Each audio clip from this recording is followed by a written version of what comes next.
When Nico Rosberg dropped the bombshell that Ferrari might be planning to open a UK base, it sent a quiet tremor through the Formula One paddock, one that says more about Ferrari's internal struggle than any press release ever could.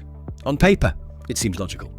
With McLaren, Mercedes, Aston Martin and Red Bull all operating within the UK's motorsport triangle, the gravitational pull of Formula One's technical epicenter is undeniable. But for Ferrari, a team whose identity is inextricably tied to Maranello, the idea of moving even part of its racing operations out of Italy borders on heresy. This isn't just a logistical shift, it's a cultural revolution. What does it say about a team when its legendary base, the same one that powered Schumacher to 5 straight titles, is no longer seen as competitive ground zero? And more importantly, what does it say about Ferrari's confidence in its own systems, structures, and, perhaps most painfully, its people? This isn't just about efficiency or proximity to suppliers, it's about legacy versus necessity, about whether heritage can still compete with high-performance modernity. And with the championship slipping further out of reach after just 10 rounds, the desperation behind the decision is starting to show. But will it work?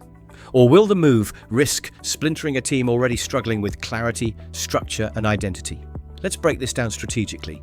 Why now, and why the UK? Ferrari's potential move isn't about copying a trend. It's about survival in a sport that no longer allows for geographical stubbornness. The operational advantage of being within the UK motorsport cluster is real. Faster access to suppliers, tighter feedback loops from simulation to chassis application, and, perhaps most critically, a talent pool saturated with championship-proven engineers. The Brackley Brixworth model Mercedes has perfected isn't just efficient, it's brutally effective.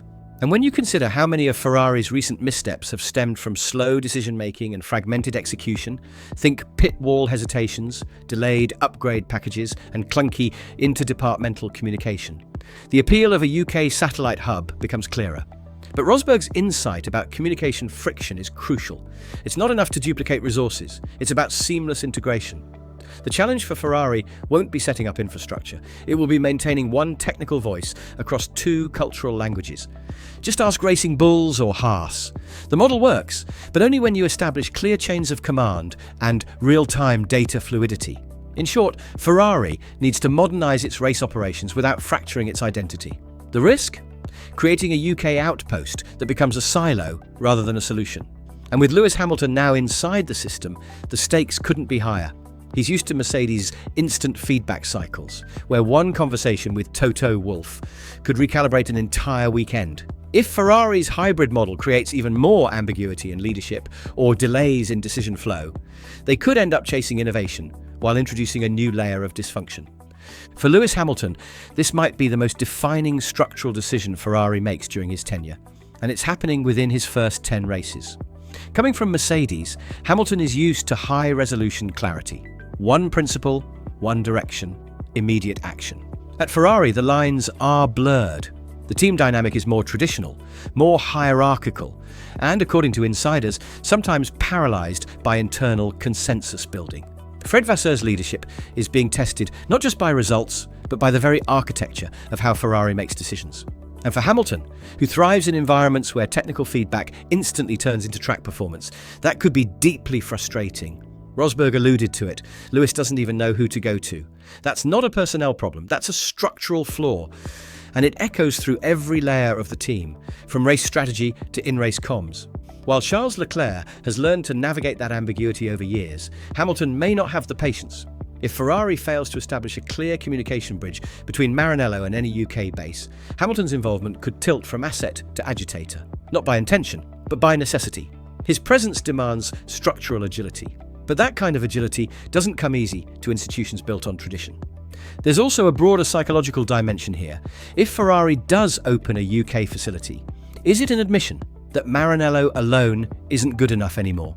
And what does that do to morale inside the Italian camp? The engineers, mechanics, and support staff who see Ferrari as more than just a team but a national symbol. A house divided rarely wins championships. And Ferrari's next move will determine whether they're building a bridge or digging a trench. Mathematically, the picture is grim. After 10 rounds, Ferrari sits 191 points behind McLaren in the constructors' standings. Charles Leclerc trails Oscar Piastri by 94 points in the Drivers' Championship. And perhaps most damning, Ferrari has just one Grand Prix victory in 2025 so far, and it came not from Leclerc, but from Hamilton in the Shanghai Sprint. The gap isn't closing, it's widening, and the numbers force a question Ferrari can no longer avoid. If the championship isn't possible in 2025, then what is the priority? Are they building toward 2026 and the new Audi Sauber threat? Are they positioning Hamilton to develop the next era's car while Leclerc fights to retain podium relevance? Or are they simply reacting, piecemeal, to a season spiralling out of control? A UK base could serve as a foundation for long-term recovery, but only if it feeds into a broader vision. Right now, the data suggests confusion more than cohesion. 3 podiums in 10 rounds, none of them wins. A delta of nearly 2 seconds in race pace compared to McLaren in high downforce tracks.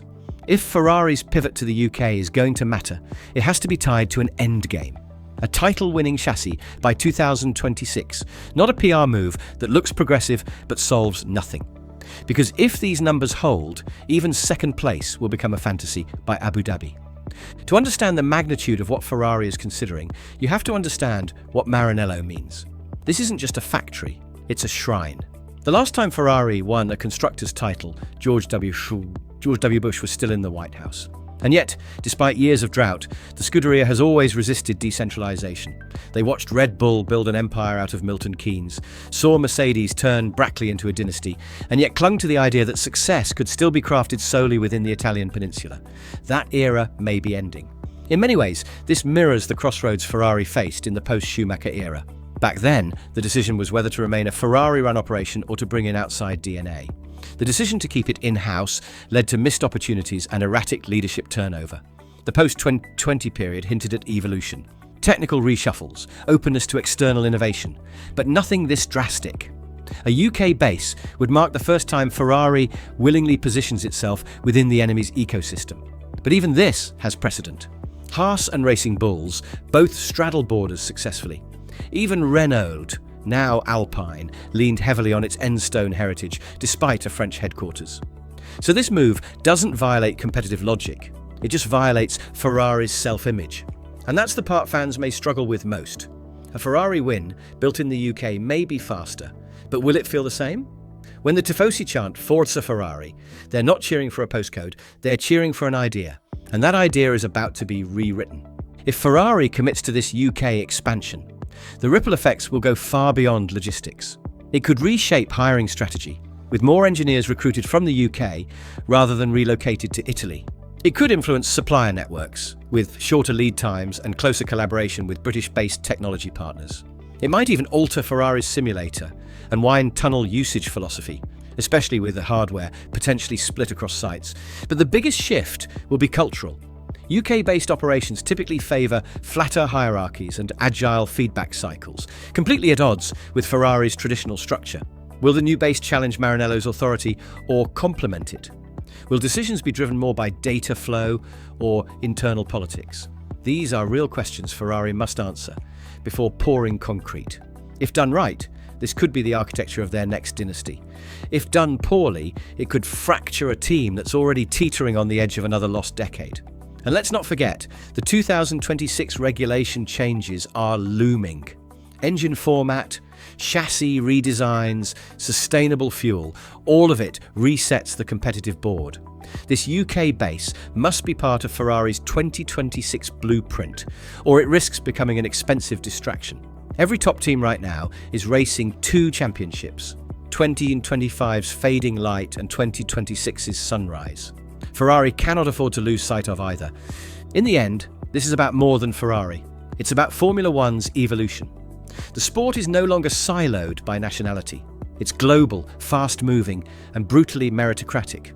Legacy buys you history, but not performance. The most successful teams in the modern era have embraced flexibility, streamlined operations, and ruthless self-examination. If Ferrari is finally ready to do the same, it marks a seismic shift, not just for them, but for the sport's competitive landscape. A UK base isn't a magic bullet, but it could be a symbol, the first real indication that Ferrari is willing to let go of the past to chase the future. And for Hamilton, it may offer something even more personal, the chance to help rebuild an empire, not just drive for one. That journey, however, depends on what happens next. The concrete hasn't been poured, the contracts haven't been signed, but the thinking has begun. And in Formula One, the mindset often precedes the breakthrough. The question now is simple. Does Ferrari truly want to become a modern powerhouse again? Or will they remain a monument to what once was?